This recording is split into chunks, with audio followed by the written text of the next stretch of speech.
C'est ça que j'ai tenu à dire à tous les nouveaux politiciens, plus particulièrement à mes frères. Je dis à mes frères, quoi, Bamiliki, comment? Il y a des places qu'on peut vous donner, vous refusez, non? Vous pouvez refuser parce que ça vaut de passe. Oui. Pourquoi pas? On vous donne, on vous choisit, vous dites vraiment, ça me dépasse. Je ne peux pas accepter. Mettez ça sur votre tête. Parce que un panthère, pour rattraper le gibier, passer au milieu des lions comme ça, c'est pas possible. Wow. Moi, je vous dis, si on vous dit qu'aujourd'hui, il y a quelqu'un qui peut sortir parmi vous, allez à Italie.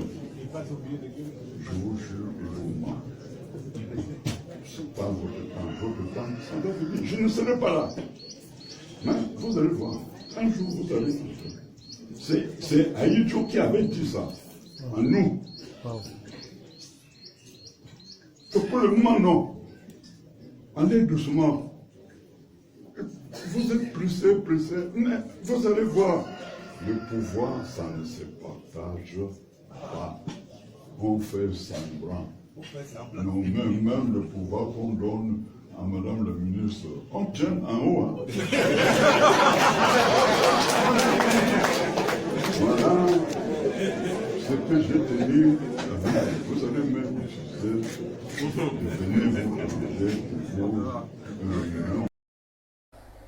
c'est pour ça que je vous prierai de me laisser parler. C'est à ce que vous me donnez, c'est à ce que vous me donnez plus la parole, parce que ce ne sera pas soutenant j'ai conscience de ce que, comme le disait Paul Valéry, un philosophe français, la politique est là d'empêcher les gens de s'occuper de ce qui les regarde. C'est justement la raison pour laquelle, lorsqu'on détourne les gens de l'essentiel, il y a plein de dérives. Et c'est l'occasion pour moi de dire à M. Tuile que je suis d'avis avec lui tout au long de cette émission, parce que j'ai façonné un concept qui est celui de la République abîmée. On va en venir. Et vraiment, ma réponse sera d'une irréprochable clarté. Permettez-moi, parce que Prosper vous l'a dit, nous sommes des résistants palestiniens. Nous combattons depuis la et nous sommes déterminés à rétablir la vérité historique jusqu'à la mort. Parce que comme je le dis souvent aux uns aux autres, j'ai réalisé qu'avec ma posture, les Camerounais ont soif de vérité. Vous ne vous imaginez pas le nombre de Camerounais qui viennent vers moi, qui m'écrivent, qui me disent, professeur, on vous encourage dans cette voie. C'est la raison pour laquelle j'irai jusqu'au bout. Donnez-moi le temps de parole. Allez-y, professeur. Alors, j'y vais. Très bien. Moi, je distingue l'accessoire du principal. Certes, les collaborateurs du président de la République ont des missions bien déterminées. Ils doivent appuyer l'action du président de la République, qui, conformément à l'article, à la Constitution, à l'article, on définit la politique de la nation. Et les autres exécutent. Ces collaborateurs ne sont pas exempts de toute responsabilité. Je vous prends 3 exemples. Comme la charité bien ordonnée commence par soi-même, notre secteur de l'enseignement supérieur, 20 ans d'incurie du ministre de l'enseignement supérieur. Les universités qui se meurent, je l'ai toujours dit, je vais pas revenir là-dessus. Son bilan est négatif. Est-ce que je me fais comprendre? La preuve en est même que ceux qui sont des référentiels intellectuels de la société, qui devraient décrire le phénomène, ont peur de parler. Mais moi, je le dis. Je n'ai jamais vu un président de la République laisser une ressource humaine, un organe, un pouvoir pendant 20 ans, sans résultat probant, qu'on maintient, et qui pousse même l'outrecuidance, en disant que Paul Biya et Moïse, vraiment mon frère Elimbi Lobé en face, qui connaît mieux la Bible que moi, il faudrait peut-être que les gens fassent très attention. Peut-être que le professeur voilà, alors oui, ça j'en viens. S'il vous plaît. Les arguments, je vous dis, faisons le bilan de l'université. Il est négatif. C'est vainement que je recherche dans le service public universitaire ce qui marche. Alors tout ce qui intéresse Femme Ndongo, c'est nous parler de Moïse. Je vais le renvoyer aux Saintes Écritures. Exode 3, versets 7 à 9. L'appel adressé à Moïse par Dieu, qui lui demandait d'aller sauver le peuple israélien de la servitude égyptienne. Ma question, une double interrogation se pose. Paul Biya est-il un appelé de Dieu? Je dis non. 2. A-t-il accompli sa mission? Je dis non. Et je vais le démontrer tout à l'heure. Donc je dis, il ne faudrait pas pousser l'outrecuidance plus loin. On va même au livre de Nombres, chapitre 20, de 9 à 11. Là où Moïse a raté sa mission. C'est justement la raison pour laquelle Dieu l'a substitué à Jacob. Donc pour vous dire que nous maîtrisons la Bible, qu'on ne vaut pas la Bible au tort, Lazare. Pour me résumer, plutôt que de donner un coup de pouce au service public universitaire, vous venez chanter les louanges d'un individu, en clamant même haut et fort qu'il n'y a pas Dieu, il est le seul. Vous ne servez pas la cause de celui qui vous a nommé. Et comme je le dis souvent, Paul Biya finira par partir. Et ces gens vont le relier. 1. 2. Je vais dans le secteur de la santé publique. J'ai eu le bonheur, Prosper et moi, nous avons commencé à enseigner très jeune. Hein? Et nous avons une cuvée d'étudiants. Il y a un qui est ministre, le ministre de la Santé. Donc j'ai personnellement assuré la direction du mémoire de maîtrise. Alors quand le ministre de la Santé, dans une sortie télévisée, dit que nos plateaux techniques n'ont rien à envier à l'hôpital américain de Ney, à ce qui se passe aux États-Unis, je me dis, vraiment, est-ce que nous vivons dans le même Cameroun? Et je comprends pourquoi un jeune de son âge demande encore à ce que Paul Biya se représente, comme ce que j'ai lu dans la Léquier dernièrement, hein, appel à candidature à Paul Biya en 2025, et au-delà, aller à la place des fêtes de Kola. Vous allez voir cette banderole. Je me demande si vraiment nous avons affaire à des Camerounais normaux. Alors si c'est le ministre de la Santé qui le dit, si c'est le ministre de la Santé qui le dit, puisque c'est lui et qui est le patron de la santé entre guillemets au Cameroun, certainement il sait pourquoi il le dit. Parfait, ici nous allons tous dans les hôpitaux. Moi je vais vous dire, il y a des gens qui meurent aux hôpitaux faute de plateau technique adéquat. De quoi est-ce qu'ils parlent? Toi, est-ce qu'un ministre ment? Je continue. Je dis bien, mais parfait, ici quand je parle l'eau dans la bouche. Je dis que ces ministres ont une énorme responsabilité historique. Parce que le moment venu, on a la reddition des comptes, hein, que les gens ne pensent pas que ça va s'arrêter là. Je l'ai toujours dit sur des plateaux de télévision. Le moment venu, les gens vont rendre des comptes. On est momentanément fort. Parce que ceux qui sont momentanément faibles, avec la théorie de la circulation des élites, vont émerger et vont demander des comptes. Je prends un troisième exemple. Oui. Avant de crever directement l'abcès. Je suis un agriculteur de cacao. Puisque je suis du sud, j'ai des hectares et des hectares, hein, des dizaines. Je me souviens de ce communiqué de presse du ministre du Commerce, qui est également là depuis 20 ans, mon Dieu, pour quel résultat? Avec l'inflation galopante, on ne maîtrise même plus les prix sur le marché, les salaires n'augmentent pas, qui a déclaré dans ce communiqué du 12 septembre 2024 que le prix du cacao désormais était de 5200 francs. Ce n'est pas ce qui se passe sur le terrain. Donc on peut vous dire que ces collaborateurs ont une énorme responsabilité. Mais pour moi c'est l'accessoire, comme je dirais au passage, hein, dans le discours de l'hymne ancienne. Le président de l'Assemblée nationale, il est là depuis combien? Depuis 1972. Tout ce qui l'intéresse dans ses discours et autres et tout, oui. Paul Biya, l'homme providentiel que Dieu nous a donné. Ce n'est pas ce qu'on demande, ce n'est pas ce que le chef de l'État demande à ses collaborateurs. Je me pose bien la question de savoir si on a conscience de la souffrance des Camerounais. Les gens ont des difficultés à se soigner. On a parlé des néos tout à l'heure. Moi-même à soi, je fais cours sans énergie électrique. Imaginez sans micro ce que ça produit. Vous êtes obligé de crier. Je suis obligé de crier. Regardez au niveau de la poste centrale. Vous avez des nids de poules de près de 50 cm, même en pleine capitale. Mais c'est extrêmement dangereux. J'en viens. Maintenant, pour moi, je vais vous dire, ma réponse sera d'une irréprochable clarté. Et je vais droit au but. Allons-y. Le principal, moi je suis juriste, et je suis accroché à l'idée de l'objectivation de la responsabilité. Le principal responsable du drame camerounais, c'est le président de la République. C'est lui le problème du problème camerounais. Pourquoi est-ce que je le dis? Mettons en cohérence le discours politique qu'il s'est délibérément fixé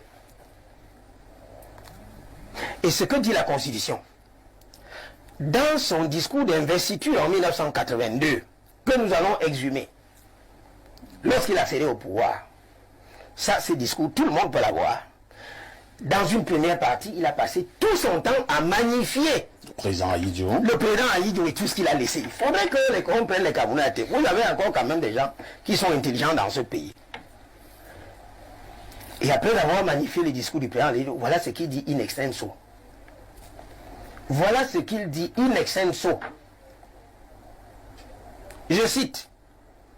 J'entends alors m'acquitter de ce devoir sacré que m'impose la Constitution, à savoir veiller à son respect. Mon illustre prédécesseur n'a jamais failli à ce devoir. Je n'y faillirai Point. Nous sommes des historiens du droit. C'est Paul Biya même qui le dit. Personne ne l'avait arrêté. Et je suppose qu'à l'époque, c'est lui-même qui avait écrit ce point. Mon frère Elimbi Lobé, ou mon petit frère Biru, allez-y un peu. L'article 5 de la Constitution.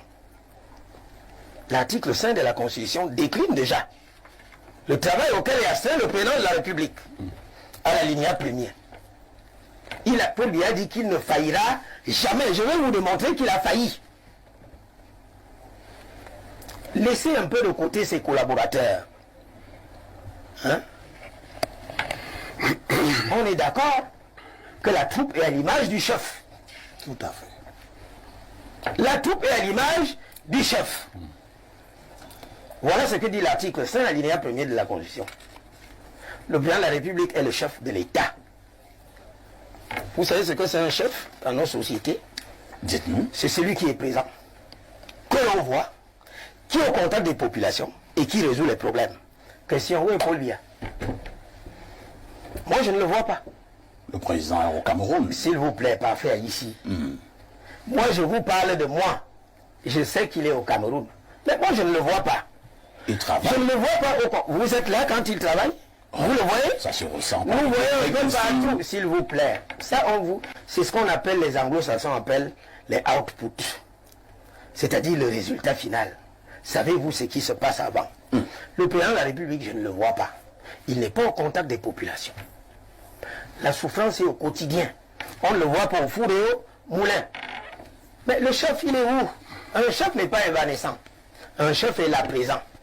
Nous voyons comment il résout les problèmes. Allons-y à la ligne 2. Il veille au respect de la Constitution. Je vais vous démontrer par 2 moyens que le président de la République est le premier fossoyeur de la Constitution. Déjà de 1,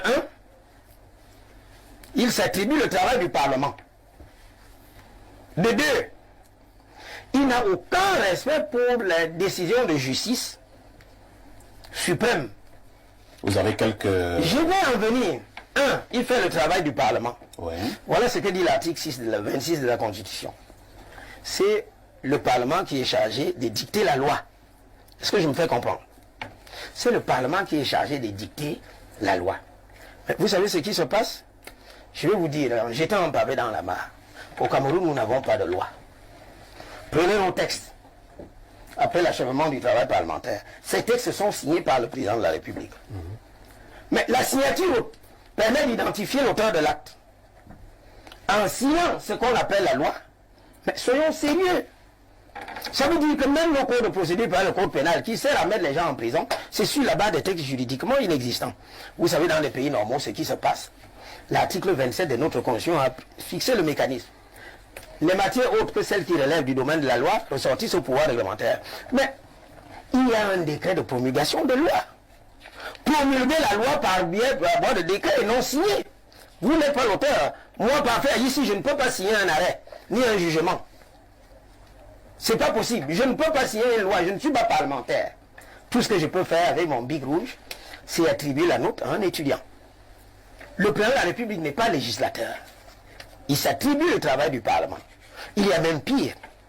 L'article 28 de la Constitution lui donne certes le pouvoir d'intervenir dans le domaine législatif par voie d'ordonnance. Vous savez ce qui se passe? Dites-nous. Il y a deux conditions.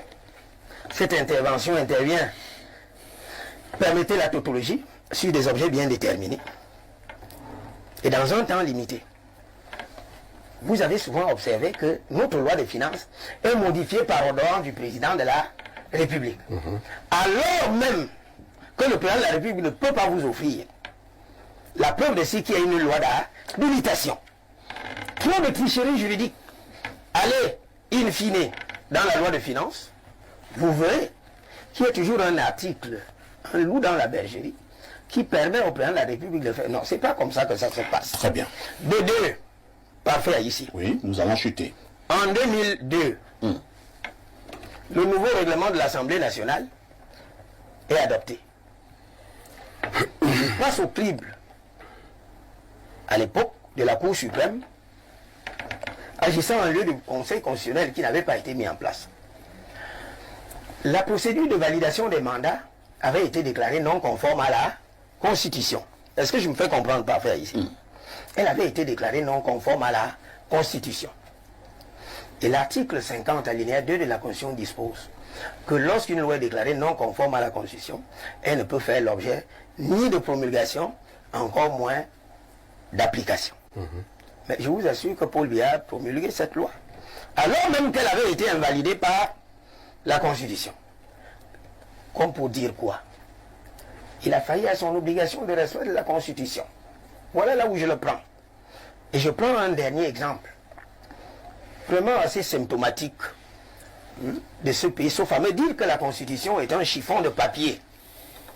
La Constitution est le doigt mère qui lie l'action du président de la République. Il fait le travail du Parlement. Il ne respecte pas les décisions de justice. Et vous allez me dire qu'il n'est pas responsable? Allons-y à l'article 5 de la Constitution, pour chuter, parce qu'il y a beaucoup à dire. Voilà ce que dit la Constitution. Le président de la République est élu de la nation tout entière. Ça veut dire que même ceux qui ne lui ont pas octroyé ce suffrage, quand il est élu notre président, on le lui accorde. Mais la Constitution dit, il incarne l'unité nationale. Parfait ici. Dites-moi, le Cameroun est-il un pays uni dans ses composantes sociologiques? Mais le tribalisme a repris des plus belles